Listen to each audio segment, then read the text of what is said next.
1803 में गढ़वाल पर गोरखा आक्रमण और उसके बाद गोरखा राज में न केवल राजनैतिक प्रतिमानों का ह्रास हुआ बल्कि जीवन थम सा गया। 1790 में कुमाऊं की राजनैतिक अस्थिरता का फायदा उठाकर महेंद्र चंद्र से गोरखा अल्मोड़ा की राजसत्ता छीन चुके थे। अब उनका ध्यान गढ़वाल की तरफ बढ़ने लगा। 1791 ईस्वी में लंगूरगढ़ी हार के उपरांत गोरखा समझ गए कि श्रीनगर राजसत्ता हासिल करना आसान तो नहीं। फिर भी 1803 में वे गढ़वाल रोधने में सफल हुए। वे कौन से कारण रहे होंगे कि गोरखा इतनी आसानी से गढ़वाल में विजयी हुए? गढ़वाल आक्रमण के लिए क्या वे अवसर की तलाश में थे? क्या बीजू की बामणी के कारण उन्होंने गढ़वाल अटैक किया? कौन थी वो बीजू की बामणी? रामाधरणी से उनका क्या संबंध था? पराक्रम शाह की उद्दंडता और मंत्रियों की गुटबाजी कितनी जिम्मेदार है गढ़वाल की हार के लिए?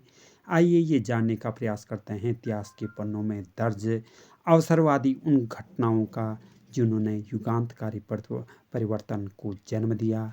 प्रद्युम्न शाह और जयकीर्ति के संघर्ष का अपनी पहली ब्लॉग में मैं जिक्र कर चुका हूँ। जयकीर्ति शाह की मृत्यु के उपरांत 1786 ईस्वी में प्रद्युम्न की श्रीनगर में ताजपोशी हुई।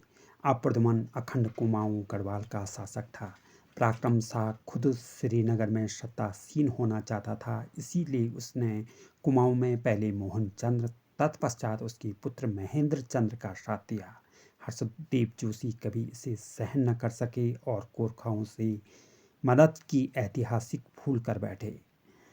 1790 ईस्वी में चौधरी बहादुर शाह, जगजीत पांडे, अमर सिंह थापा और सूरवीर थापा के नेतृत्व में गोरखा महेंद्र चंद्र को हरा अल्मोड़ा की बागडोर कब्जाने में सफल हुई। 1791 ईस्वी में गोरखा गढ़वाल विजय के इरादे से लंगूरगढ़ को घेर दिया। कड़ा प्रतिरोध मिलने पर गोरखा आगे न बढ़ सके। इसी बीच चीन द्वारा नेपाल अटैक की खबर सुनकर गोरखा वापस हो गए। जाने से पहले लंगूरगढ़ में एक संधि हुई जिसके अनुसार गढ़ नरेश ने 25,000 सालाना कर देना स्वीकार किया। बदले में गोरखाओं ने शांति का आश्वासन दिया। उधर अल्मोड़ा में महेंद्र चंद्र ने बिरगल गांव और बड़ा खेड़ी युद्ध में गोरखाओं से कुमाऊं छीनने का अंतिम प्रयास किया। किलपुरी दुर्ग से अल्मोड़ा छीनने का निश्चय से आगे बढ़े और महेंद्र चंद्र को अमर सिंह थापा ने रोक दिया। सबसे बड़ी बात यह कि इस प्रयास में हर्षदेव जोशी और मेहरा गुट अमर सिंह थापा के साथ खड़े रहे। श्रीनगर राज दरबार में आपसी द्वेषाग्नि में जल रहे मंत्री गुटबाजी और षड्यंत्रों का खेल खेलने में तल्लीन थे। दीवान कृपाराम डोभाल ने दफ्तरी नित्यानंद खनोड़ी पर आरोप लगाया कि खंडोरी ने राज सिंहासन अल्मोड़ा भेज दिया है। इस आरोप पर खनोड़ी की आंखें निकाल दी गई। इस कृत्य को रामा धरणी भाई भुला न पाए। रामा उस समय सेनाध्यक्ष और धरणी फौजदार यानी कि नगराध्यक्ष थे। डोभाल गुट ने पराक्रम शाह को सत्ता का लालच दिया। निजी स्वार्थ में डूबे मंत्रियों की वैमनस्य ने सत्तालोलुप पराक्रम को उत्पाद और उद्दंडता की बवंडर में धकेल दिया। प्रद्युम्न को कैद की स्थिति में डाल दिया उसने, जिससे युवराज सुदर्शन और पराक्रम में गृह युद्ध की नौबत आ गई। असहाय प्रद्युम्न ने पराक्रम को बुलाकर पूछा, तुम चाहते क्या हो? तो पराक्रम बोला, रामाधरणी की हत्या करा दो, दूसरे गंगा का दायां हिस्सा मुझे दे दो, यानी कि राजा का बंटवारा कर दो। सेनापति रामा पैनखंडा गए हुए थे। पराक्रम ने सैनिकों को अपने पक्ष में कर दिया और रामा की हत्या करा दी। धरणी यानी कि मोहन सिंह रावत नगर प्रशासक को पराक्रम ने मार डाला। इससे पहले कृपाराम डोभाल को भरे राज दरबार में रामा धरणी ने ही घमंड सिंह के हाथों कत्ल कराया था। रामा धरणी की हत्या से दुखी रामा की पत्नी अपने मायके नेपाल राज दरबार पहुंची।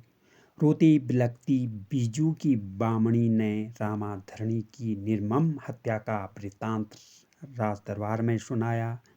कुछ लोग कहते हैं कि गोरखा आक्रमण का कारण बैजू की बामणी ही थी, पर ये आंशिक सत्य है।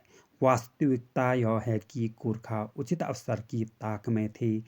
इस समय श्रीनगर राज दरबार में सबसे ज़्यादा अराजकता थी, जिसका फायदा गोरखाओं ने उठाया। गुटबाजी, अशांति, कलह और षड्यंत्रों की कुचक्रों में उलझे नरेश राजधानी में ही उलझे रहे। उधर दून घाटी में सहारनपुर से आए राजपूत, गुज्जर और मराठों ने भयंकर लूटपाट मचाई। 1795 ईस्वी यानी कि संवत 1851-52 में पूरे गढ़वाल में भयंकर अकाल पड़ा, जिसे इतिहास में इक्यावनी बावनी नाम से जाना जाता है। भूख से तड़पते कई लोगों ने दम तोड़ दिया।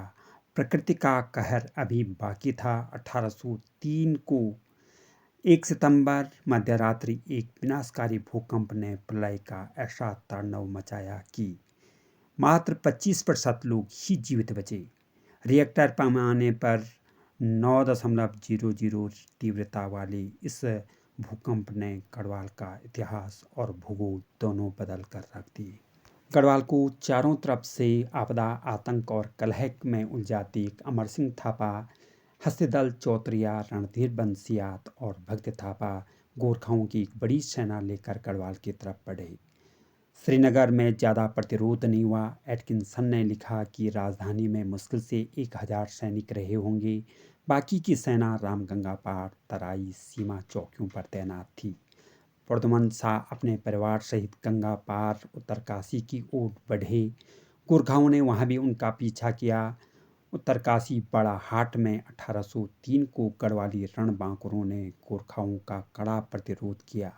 संख्या में भारी गोरखा युद्ध में भी भारी पड़े। प्रद्युम्न शाह ने सेना को पीछे हटने का आदेश दिया। गोरखाओं ने वहां भी उनका पीछा किया तो टिहरी, चमुआ यानी कि चंबा में एक बार पुनः गढ़ सेना बड़ी वीरता के साथ लड़ी, लेकिन गोरखा यहाँ भी भारी पड़े। अब प्रद्युम्न देहरादून की ओर बढ़े। आर्थिक तंगी एवं अचानक हुई इस हमले ने गढ़ नरेश को संभलने का मौका न दिया। अपनी मातृभूमि की रक्षा प्रद्युम्न ने अंतिम समय तक प्रयास किया। अपने प्रिय एवं बहुमूल्य वस्तुएं सहित राज सिंहासन तक सहारनपुर में बेच डाला। उससे 12,000 सैनिकों की एक टुकड़ी तैयार की। अपनी सेना में युवाओं की कमी को देखते हुए गढ़ नरेश ने रांगड़, पुंडीर और गुज्जरों को भर्ती किया।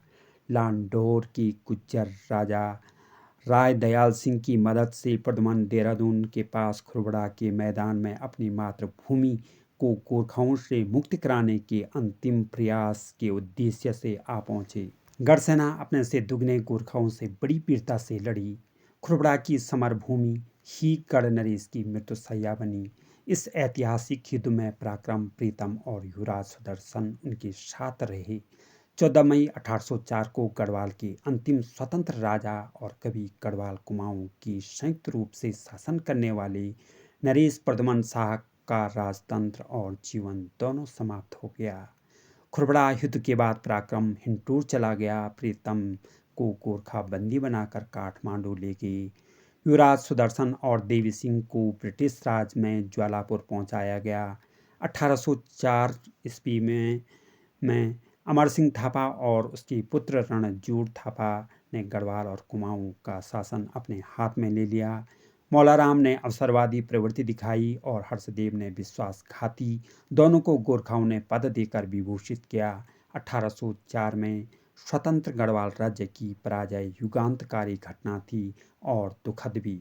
गढ़ मंत्रियों की फूट, क्लेश और वैमनस्य ने ऊपर से प्राकृतिक आपदा, पहले दुर्भिक्ष और फिर विनाशकारी भूकंप, ऐसी विकट परिस्थितियों में अपनों का साथ न मिलना, विशेषकर पराक्रम शाह की सत्ता लोलुपता, इसके साथ विश्वासघाती और अवसरवादियों ने गढ़वाल की स्वतंत्रता गोरखों के हाथ गंवा दी। ये थी गोरखा अटैक पर मेरी प्रस्तुति, मेरी विवेचना। आपको कैसी लगी?